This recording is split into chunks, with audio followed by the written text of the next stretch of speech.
itu kepatuhan yang kebablasan. Contoh begini. Ulamanya bilang gini,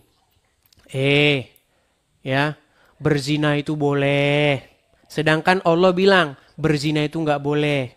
Nah, ketika Anda patuh kepada ulama Anda, mengharam. Shalom, shalom. Selamat datang buat semua yang baru join dan yang udah setia nonton gereja YouTube. Saya Leonardo Sirait, ucapin terima kasih karena kalian luar biasa, ya kan? Hari ini kita punya video yang wow gitu ya. Menyentuh banget bagaimana seorang Uklim yang awalnya mungkin skeptis gitu ya. Skeptis akhirnya mulai terbuka pikirannya setelah mendengar penjelasan dari para apologet Kristen. Ini bukan cuma soal debat, tapi soal bagaimana kasih Tuhan bisa menyentuh siapa saja. Tapi sebelum kita mulai, yuk bantu klik tombol subscribe, tekan tombol like-nya dan share ke grup-grup WA atau story Instagram kamu ya. Kalian gak pernah tahu, satu sharing kecil bisa mengubah hidup seseorang dan banyak jiwa-jiwa lagi dimenangkan karena video ini gitu ya. Ini bagian dari pelayanan juga teman-teman. Jangan meremehkan. Ayo jangan sekedar penonton, tetapi ayo menjadi penuntun, ya kan? Oke, yuk langsung kita tonton videonya bareng-bareng. Ahmad Bukhari, coba Ahmad Bukhari. Ya, Ahmad Bukhari. Ahmad Bukhari, silahkan nyalakan kamera Anda. Halo? Macet. Oke, Ahmad Bukhari macet, teman-teman ya. Kita kasih naik ada Angga Rukma. Orang Islam, kalau kalian naik, nyalakan kamera, buktikan bahwa saya menghujat, memfitnah, ya, mengatakan yang nggak benar tentang agama Islam. Kalau kalian bisa membuktikan saya lompat dari Monas. Ya, Angga Rukmana, Muslim bang? Ya, Muslim lah. Muslim. Sudah lama bang nonton Edis TV bang? Sudah. Berapa bulan bang? Berapa bulan ya? Lupa ya bang. Setiap Oke. lihat itu saya cuma nyimak aja. Iya, Mau banyak bang naik. muslim-muslim yang naik ke sini itu. Ada yang marah, ada yang mengiyakan, ada yang... Anda ini termasuk yang apa? Saya termasuk yang mengiyakan juga, ada yang penasaran juga. Kan? Nanti kalau ada yang meragukan Anda bukan muslim gimana? Coba baca satu surat dulu. Makasih. Coba baca satu surat dulu, biar nanti kami yakin Anda muslim. Apa bang? Surat apa aja Saya terserah yang Anda hafal. Saya syahadat asyhadu Silakan. an la ilaha illallah wa asyhadu anna muhammadar rasulullah. Baik, muslim ya, Itu muslim. adalah Oke, saya baik. saksi. Coba bang, Anda selama nonton channel saya banyak setuju dengan saya. Ya ada yang setuju. Apa yang nggak ada setuju? Yang tidak Anda setujui apa? Sebenarnya saya tidak ada yang tidak saya setujui. Nah kan nggak bisa. Mustahil seorang muslim datang ke sini membuktikan bahwa saya melakukan sesuatu yang tidak benar tentang agama Islam. Karena saya tahu bang, semua yang saya katakan ada dalilnya, ada dasarnya. Pemahamannya saja yang berbeda. Coba apa contohnya misalnya? Sama-sama kita itu memeluk agama yang berbeda kan. Mungkin saya yang sering-sering abang Edis katakan itu kami orang Islam menuhankan Muhammad. Ya. Ini lagi. Bang, di dalam Al-Quran ada nggak orang-orang yang mempertuhan alim ulamanya? Enggak ada dong. Nggak. Kalau saya tunjukkan ayatnya gimana? Tentang adanya orang-orang yang mempertuhan alim ulamanya. Iya, coba ditunjukkan. Ada nggak ayatnya? Enggak ada. Ada? Enggak ada. Baik. Makanya saya bilang teman-teman, Bang Angga ini dia nggak ngerti agama Islam. Dan cuman bukan Bang Angga saja. Semua orang Islam nggak ngerti agama Islam. Baik. At-Taubah ayat 31 ya Bang ya. Saya bacakan. Nih. Di dalam surat At-Taubah ayat 31 disebutkan mengenai orang-orang yang mempertuhan alim ulamanya Bang. Dan kalian itu sebenarnya mempertuhan Muhammad persis seperti orang-orang ini. Baik. Ini surat At-Taubah ayat 31. Oke. Mereka menjadikan orang-orang alimnya dan rahib-rahib mereka sebagai Tuhan selain Allah. Oke. Ada nggak orang-orang yang menjadikan alim ulamanya sebagai Tuhan? Memang dituliskan seperti itu. Tadi katanya nggak ada. Sekarang tiba-tiba ada. Lah piye to masih. Tadi katanya ada, sekarang tadi katanya nggak ada, sekarang ada. Gimana? Iya, memang di situ. Oke, sekarang saya balikan dulu kamera saya. Saya konfirmasi sekali lagi. Nanti biar Anda sadar orang Islam itu mempertuhan Muhammad. Nanti saya jelasin.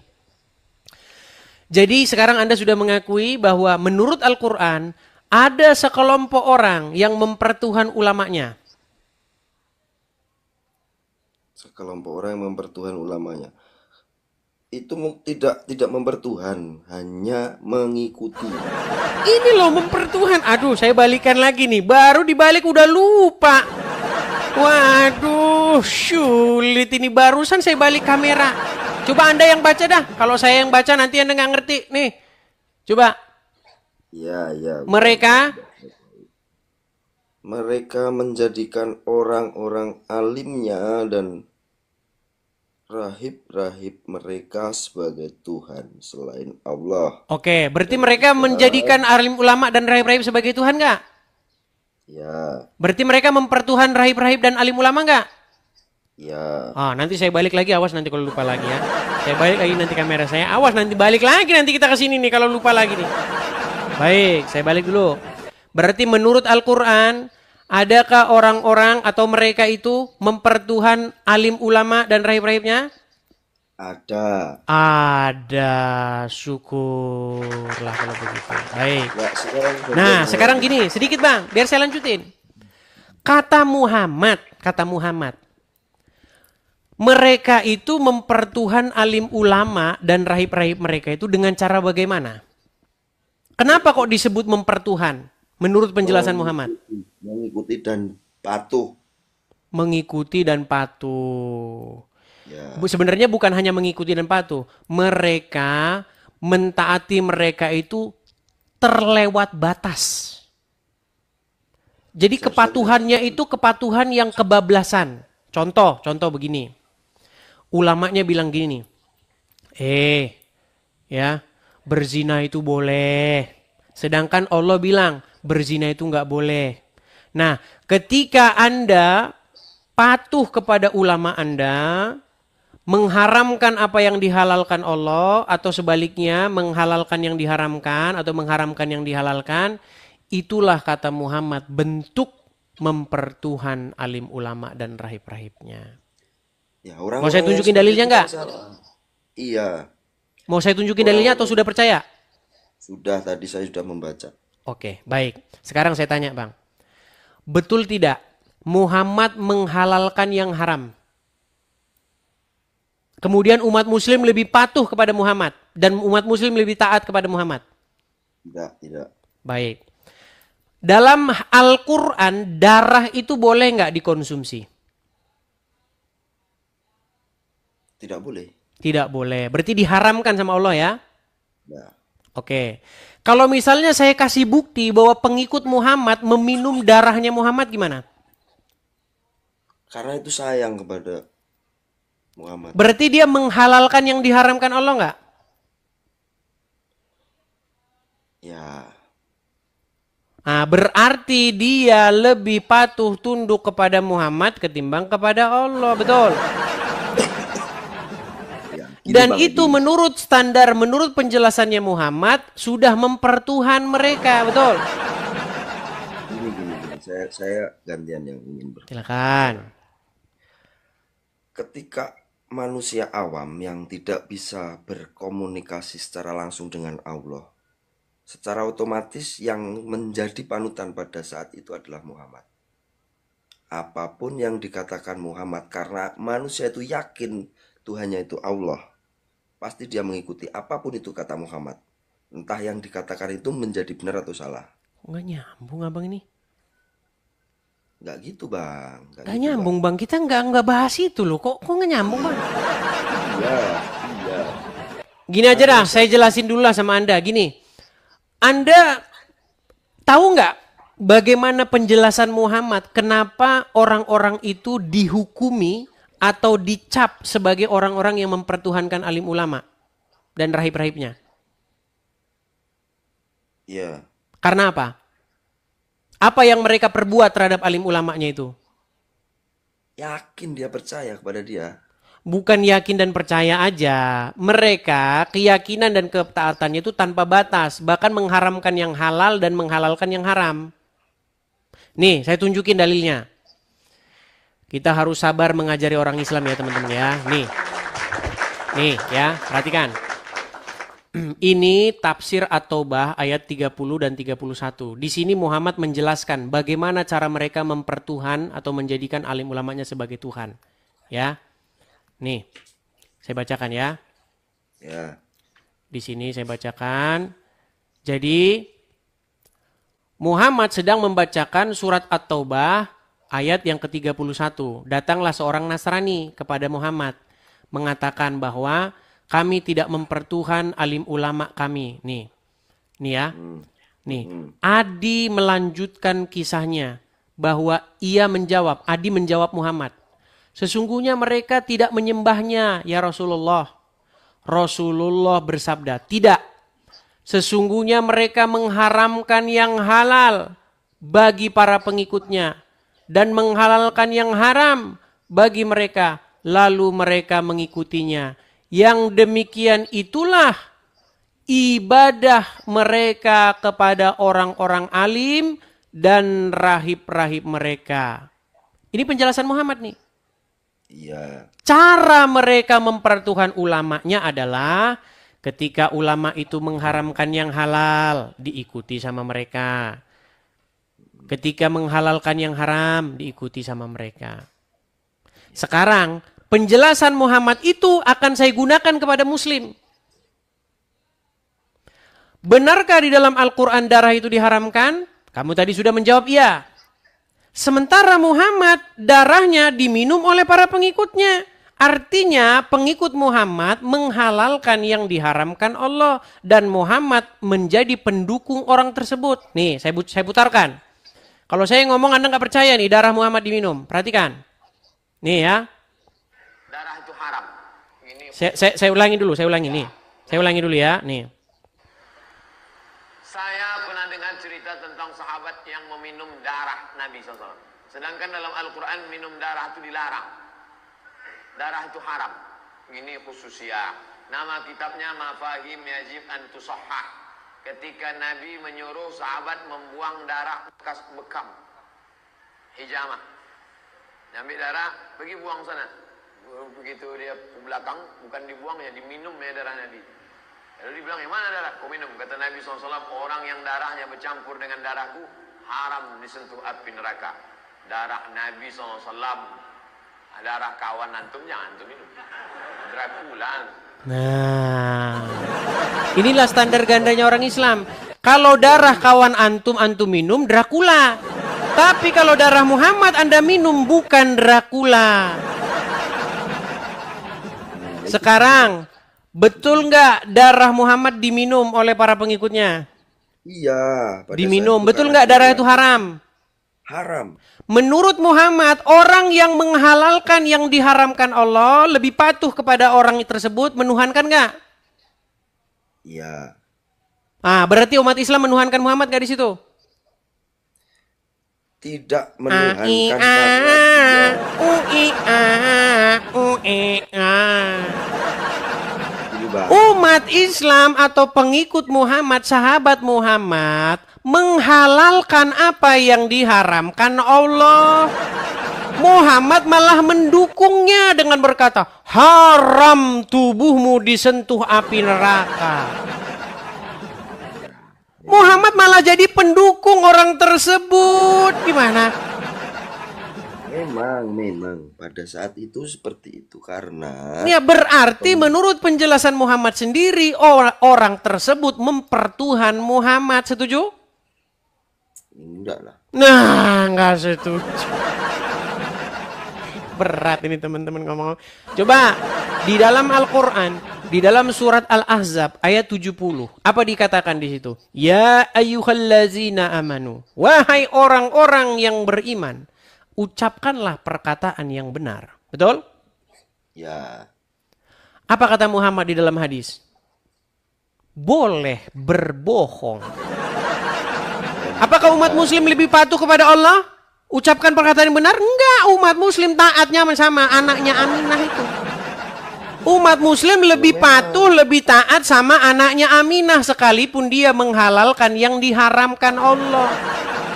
Sekarang saya tanya, keselamatannya Bang. bohong itu diharamkan nggak oleh Allah? Haram. Haram. Sama Muhammad dihalalkan nggak bohong itu? Ya karena itu di dalam posisi terdesak. Makanya saya bilang, kalian itu mempertuhan Muhammad sesuai penjelasan Muhammad sendiri. Semuanya kan cuma ingin mendapatkan hidayahnya. Semua orang hidup kan apa tujuannya? Kalau mati ada surga dan neraka kan? Siapa yang harus Anda taati, Allah apa Muhammad? Allah. Allah. Allah bilang boleh nggak berbohong? Enggak boleh. Muhammad bilang boleh nggak berbohong? Boleh dalam keadaan Boleh. Siapa yang harus Anda lebih taati? Allah. Buktinya Anda taat sama Muhammad. Boleh nggak Anda bohong? Taat kepada Muhammad itu sunnah bagi saya. Mengikuti. Iya, artinya ketika Anda taat kepada Muhammad, di detik yang sama Anda melawan perintah Allah. Kalau itu mengancam jiwa yang kita harus Sungguh nekat yang nyata. Aduh, sudah hampir jam 12 ini. Sudah banyak ini yang tidur ini. Udah 20.000 orang udah ngantuk-ngantuk ini. Gini bang. Karena semua itu kan mengharap semua ada di surga karena mengikuti Muhammad. Sedangkan yang bisa berkomunikasi langsung kepada Tuhannya itu adalah Muhammad. Apapun yang dikatakan Muhammad, orang muslim itu mengikutinya. Ya, berarti Muhammad dijadikan Tuhan. Yang bisa berkomunikasi sama Tuhan aja Muhammad kok. Iyalah, kalau masalah itu terserah. Berarti yang dijadikan Tuhan adalah Muhammad, anaknya Aminah. Saya akan ditanya. Gimana Anda ini? Kenapa Enggak, Anda Yesus akui dulu itu kan poin kita. Tadi kan Anda mengatakan, saya enggak tidak lah. setuju dengan Anda ketika Anda mengatakan kami umat muslim mempertuhan Muhammad. Kan gitu? Iya, tidak. Ternyata setelah saya buktikan, ternyata betul Anda mempertuhan Muhammad, betul? Enggak, saya tidak mempertuhan Muhammad karena saya yakin yang bisa berkomunikasi dengan Allah Tuhan saya Dia itu bisa Muhammad. berkomunikasi sih. Oh iya, itu yang diturunkan wahyu, yang bisa naik ke sana, yang bisa berkomunikasi dan menyebarkan apa yang Naik dikatakan kemana? Allah itu Muhammad. Naik kemana? Loh, yang bisa berkomunikasi dengan Allah itu kan Muhammad. Oke, di Quran mana ada Muhammad berbicara kepada Allah? Ya, ketika menerima wahyu seperti itu kan siapa lagi? Di mana ayatnya? Di semuanya. Loh, kan Bang Edis yang lebih tahu tentang Al-Quran itu. Baik, saya tunjukkan satu ayat ya. Baik. Berarti semua yang ada dalam Al-Quran itu adalah perkataan Allah, betul? Firman Allah. Ya, Baik, saya tunjukkan ya. Perhatikan. Aduh. Anda mengatakan bahwa seluruh yang ada di dalam Al-Quran itu adalah firman Allah. Anda ini nekat yang nyata. Saya tunjukkan kepada kalian bagaimana ayat yang tertulis di dalam Al-Quran. Baik. Baik. Ini surat Al-Fatihah nih. Tentu Anda tahu surat ini. Surat Al-Fatihah. Dengan nama Allah yang Maha Pengasih lagi Maha Penyayang. Ya. Segala puji bagi Allah Tuhan semesta alam. Ini omongan siapa ini? Ya, itu kan ayatnya seperti itu. Omongan Dengan nama siapa? Allah, dengan nama Allah yang Maha Pengasih dan yang Maha Iya, Penyayang. perkataan siapa ini? Perkataan yang Muhammad, membuat ya. itulah. Tadi Anda katakan Al-Quran itu firman Allah, betul? Ya, Oke, siapa yang bilang dengan nama Allah yang Maha Pengasih lagi Maha Penyayang? Segala puji bagi Allah Tuhan semesta alam. Yang ngomong di sini siapa? ya Allah lah. Allah ngomong, segala puji bagi Allah. Iya, Oke, baik. Allah ngomong segala puji bagi Allah. Terus ya, saya lanjutkan lagi. Kemudian Allah berkata, hanya kepada engkaulah kami menyembah dan hanya kepada engkaulah kami memohon pertolongan. Jadi Allah berkata kepada Allah supaya Allah nyembah Allah gitu. Coba siapa yang ngomong? Hanya kepada engkaulah kami menyembah. Ini yang ngomong begini siapa? Muslim lah. Oh, tadi katanya Allah, sekarang tiba-tiba Muslim. Di atas ini loh ya, saya bacakan. Ya, dengan nama Allah yang Maha Pengasih lagi Maha Penyayang. Ini Allah yang ngomong ya. Itu kan surat Al-Fatihah, Bang. Iya, Al-Fatihah Al-Fatihah tahu. itu- Yang ngomong di sini Allah. Itu kan pembuka. Iya, yang berbicara siapa? Yang berbicara. Yang berkata dengan nama Penulis, Allah. Yang ngomong siapa? penulis. Inilah penulis lah. Penulis. Baik, tadi Allah, sekarang penulis. Baik. Segala puji bagi Tuhan semesta alam, yang Maha Pengasih lagi Penyayang, pemilik hari pembalasan. Hanya kepada engkaulah kami menyembah dan hanya kepada engkaulah kami memohon pertolongan. Berarti ini bukan firman Allah. Ya bukan, itu penulis. Kok. Bukan Itu kan firman pembuka. Allah. Itu kan pembuka. Lalu kenapa Anda nekat mengatakan? Namanya Sungguh nekat yang nyata. Itu, Bang. Aduh. Itu pembuka Al-Quran. Angga. Coba, berarti Anda sudah akui bahwa Al-Fatihah bukan firman Allah? Ya bukan lah, itu kan pembuka Al-Quran isi. Terus Al-Quran perkataan siapa kalau gitu? Al-Fatihah perkataan siapa? Al-Fatihah itu pembuka. Iya, Al-Quran. perkataan siapa itu tadinya? Ya penulis lah. Pengarang Itu Al-Quran, yang- betul? Iya, itu yang Berarti penulis Al-Quran yang- karang-karangan, betul? Tidak seperti itu. Nah, sekarang tidak. Tadi katanya bukan firman Allah, tapi tulisan penulis. Penulisnya manusia, betul? Penulis manusia. Oke, berarti dikarang oleh manusia, betul? Tidak dikarang. Disalin. Iya, disalin. Artinya, itu adalah sebuah doa dari sosok kami, kemudian dijadikan Al-Quran, dianggap itu firman Allah. Betul? Terus Injil, coba Injil. Pembukanya gimana? Seperti apa? Silakan, apa yang Anda tanya kepada saya? Yang paling depan Injil seperti apa? Saya pengen tahu. Saya kan Yang nggak paling pernah depan baca. dari Injil. Baik, kita bukakan teman-teman. Kita jangan bisanya nanya terus.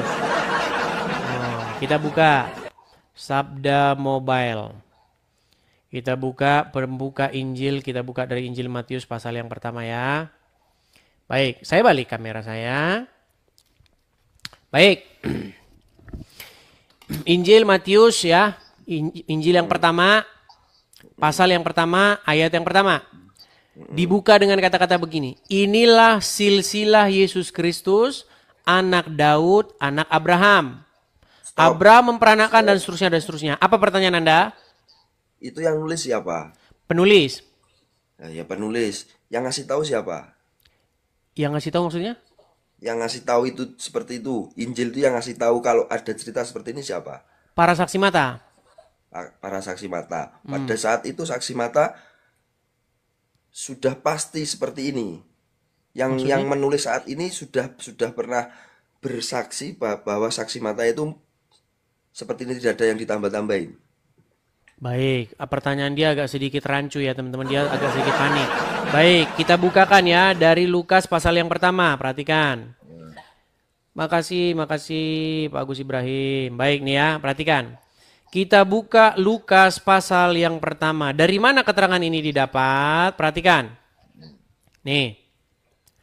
Karena itu, setelah aku menyelidiki segala peristiwa itu dengan seksama, dari asal muasalnya, aku mengambil keputusan untuk membukukannya dengan teratur bagimu, supaya engkau dapat mengetahui bahwa segala sesuatu yang diajarkan kepadamu benar. Nih, jadi dari mana? Jangan tenang, belum selesai.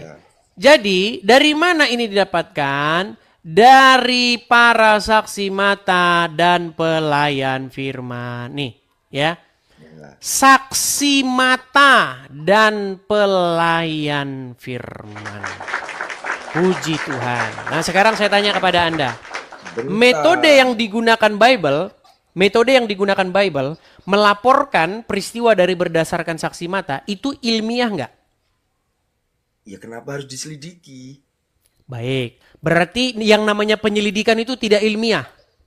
Tuh, kalau itu memang real, kenapa harus diselidiki, Bang? Kau udah jelas-jelas Oke, ini. tenang. Sebentar, contoh. tenang. Ya. Kita punya Kepolisian Negara Republik Indonesia yang tercinta. Ya, kita punya kepolisian kita yang kita banggakan, walaupun ya kadang-kadang agak sedikit menyebalkan, tapi tetap saja kepolisian kita. Baik, dengar. Ketika seorang penyidik melakukan penyelidikan, kemudian dikumpulkan bukti-bukti, diperiksa para saksi mata, kemudian dilimpahkan perkara itu ke pengadilan, dan juga jaksa juga melakukan seperti yang dilakukan penyidik itu, dia bantu polisi, nih begini skala. Terus dilimpahkan ke pengadilan untuk dibuktikan. Pertanyaan saya, itu ilmiah atau enggak? Ilmiah. Sekarang saya tanya kepada kamu, Muhammad, dia dapat dari saksi mata atau dia semedi di gua? Dirinya sendiri. Makanya, tenang, kalau ada hakim, dari mana kamu tahu itu? Pak Hakim, saya tahu dari saksi mata. Saya menggali keterangan dari sini. Orangnya ini, katanya begini. Mantap. Coba Anda datang kepada hakim. Ketika Anda ditanya hakim, dari mana kau tahu itu? Dari bertapa di Gunung Bromo. Itu nanti palu hakim itu yang melayang ke kepala kami. Makanya saya bilang, kalau kita ngomongin agama kamu itu, kita siapin bodrek, paramek banyak-banyak. Saya tanya, Muhammad tahu dari mana itu? Dan ingatlah ketika Isa berkata kepada Bani Israel, akan datang kepadaku seorang nabi namanya Ahmad. Saya tanya, Muhammad tahu dari mana? Ya karena itu adalah wahyu dari Allah. Wahyu. Sungguh nekat yang. Kalau cuman wahyu, semua orang bisa mengklaim. Lia Aminuddin bisa ngomong dapat wahyu. Baik, saya tidak salahkan dapat wahyu. Saya tidak salahkan. Oke. Kalau wahyu berarti dia harus punya tanda untuk membuktikan bahwa dia benar-benar seorang nabi. Jadi nggak boleh nabi itu ngaku-ngaku, nggak boleh. Saya menerima bisikan bahwa saya diberikan informasi. Oke lah, nabi-nabi oke lah ya.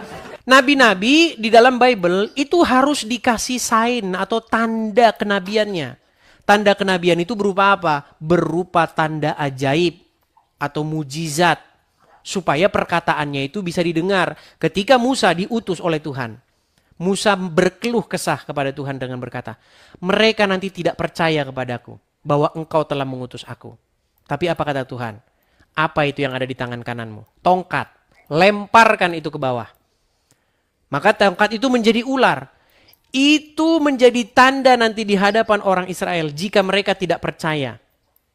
Ada tandanya kan? Tanda ajaibnya. Iya. Bahwa yang dikatakan itu betul-betul berasal dari hal-hal yang gaib, hal-hal yang kosmik. Sekarang saya tanya, mujizat apa yang Muhammad punya untuk membuktikan bahwa dia nabi? Tidak ada. Nggak ada, berarti nggak beda jauh sama Ilya Aminuddin. Nabimu nggak beda jauh sama Lia Eden. Nggak ada mujizatnya. Mujizat cuma ngomong doang ngapain? Semua juga dia ngarang-ngarang ngomong aja, gimana Anda ini? Udah, kita kembali lagi. Ya. Dalam agama Bang Edis, siapakah orang pertama yang ada di bumi? Udah lompat lagi ke sana kian kemarin ya. Tanya. Udah, kalau nggak punya pertanyaan lagi jangan iseng-iseng di sini. Di sini bukan ajang iseng-iseng. Lompat lagi bentar lagi nanti tanya fokus dulu, fokus. Kita lanjutin tadi. Kenapa kamu percaya dengan omongan Muhammad sementara dia nggak punya mujizat, nggak punya tanda kenabian? Kalau nggak punya tanda kenabian, orang cuma ngomong-ngomong doang. Nggak seperti itu, Bang. Nggak. Mana ini? Sekarang gini, kalau Anda membaca kitab-kitab terdahulu, Taurat ataupun Injil, apa tanda kenabian di dalam Taurat dan Injil? Mujizat, baik. Sedangkan menurut Muhammad, tanda kenabian itu apa? Tompel. Anda sudah mengakui tanda kenabian berupa tompel. Makanya teman-teman, nih ya, lihat nih. Bahira memperhatikan Nabi SAW, ini semua ciri yang disebutkan dalam Injil ada. Dia masih bimbang, dia ingin buktikan satu hal. Apa itu? Dalam Taurat dan Injil juga disebutkan setiap nabi itu punya tanda kenabian. Apa tanda kenabian teman-teman sekalian? Sebuah daging yang menggumpal di pundak sebelah kanan. Dan daging itu berwarna merah kehitam-hitaman dan memiliki bulu yang lebat. Tompel! Bagaimana nabi tanda kenabian tuh tompel dari mana?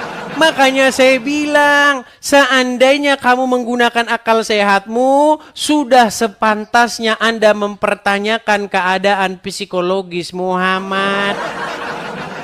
Dari mana lah Muhammad tahu kalau tanda kenabian itu berupa tompel, Bang? Dari mana? Besok dia bilang lagi tanda kenabian itu berupa rambut pang begitu, terus Anda percaya aja. Gimana Anda ini? Semua itu kan kehendak Allah, Bang. Nabi Muhammad itu kan dijadikan nabi terakhir. Kadang-kadang saya akui saya itu ngomongnya keras, membuat muslim tuh ngerasa sakit hati. Tapi yang saya omong ini bener loh masalahnya itu. Memang iya yang Iya, makanya saya bilang, sejak kapan Bang di dalam Injil, dalam Taurat tanda kenabian tuh berupa tompel tuh sejak kapan? Ya memang. Cobalah Bang, mikirlah dulu gitu loh. Makanya saya sebagai orang Kristen dibilang dalam Injil, dibilang dalam Taurat kami ada Muhammad, tanda kenabiannya tompel. Saya sebagai orang Kristen ya saya nggak mungkin diam lah Bang. Saya jawab lah, Muhammad kalian itu mungkin perlu kalian bawa dulu ke ini. Dari mana ada dalam tanda kenabian tuh tompel Bang? Jangan memfitnah terus Bang, hentikanlah fitnah yang nyata itu. Gak ada fitnah Bang. Memang kalau semua alim ulama mengatakan seperti itu karena yang terdahulu memang seperti itu. Oke, Nabi di Injil Muhammad Taurat itu mana ada tompelnya? Nggak ada. Terus kenapa Anda fitnah bahwa dalam Taurat dan Injil ada tanda kenabian berupa tompel? Loh, nggak memfitnah seperti itu. Yang dikatakan ulama tadi kan seperti itu. Sungguh Anda nekat yang Bang. Kalau misalnya saya bilang begini, di dalam kartu keluargamu ada orang bernama Udin Sujono. Berarti harus nggak ada nama Udin Sujono di dalam kartu keluargamu? Nah, tidak dah. Berarti kalau tidak ada berarti fitnah kan? Ya. Nah, Muhammad bilang, kalian bilang di dalam Injil dan Taurat ada tanda kenabian berupa tompel. Ternyata dibaca nggak ada. Berarti fitnah nggak itu? Ya, fitnah. Dan tiadalah umat Islam itu melainkan melontarkan fitnah-fitnah terhadap Taurat dan Injil.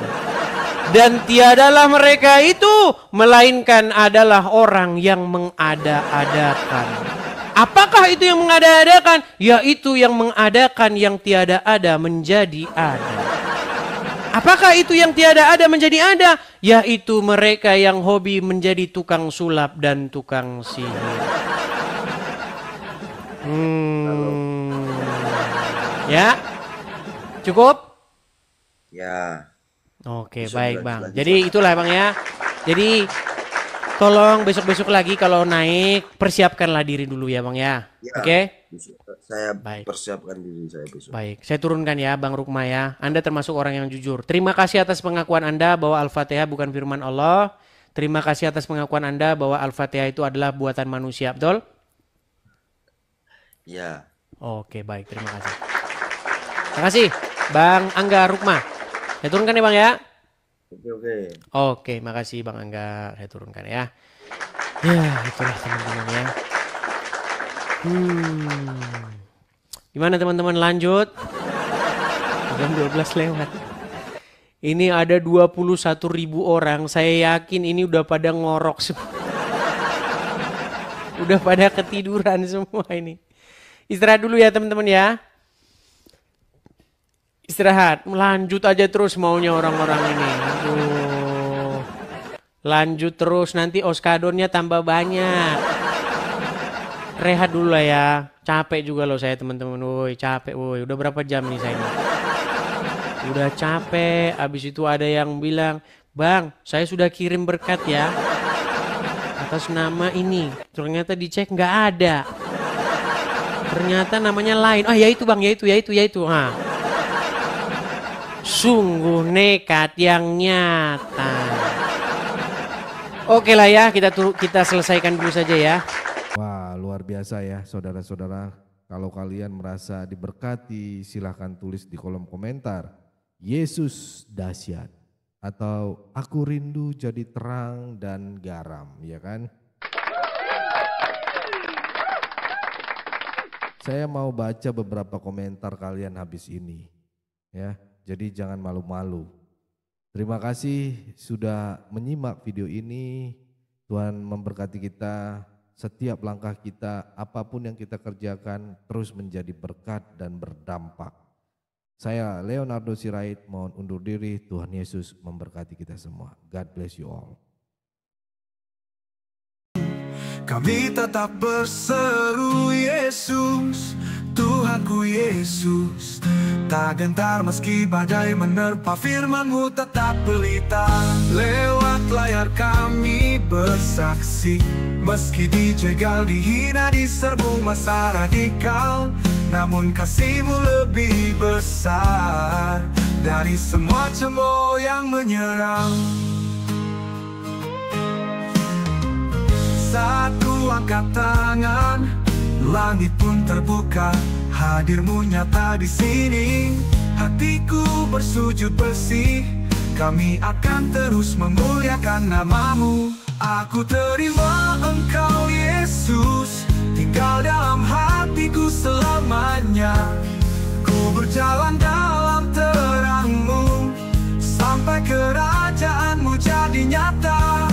Aku masuk hadirat-Mu, bukan karena layak tapi kasih-Mu. Ku angkat salib dan ku berjuang, sampai jiwa-jiwa pun dimenangkan.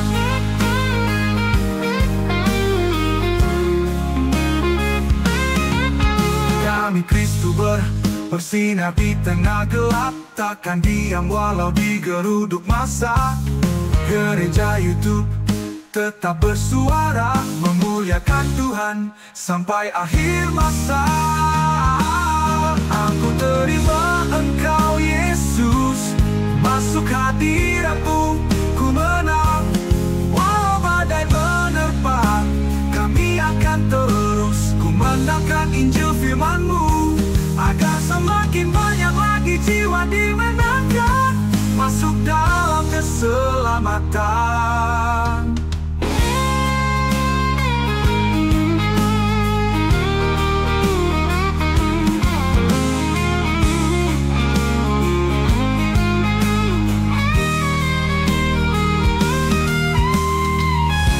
Aku terima Engkau Yesus, tinggal dalam hatiku benar.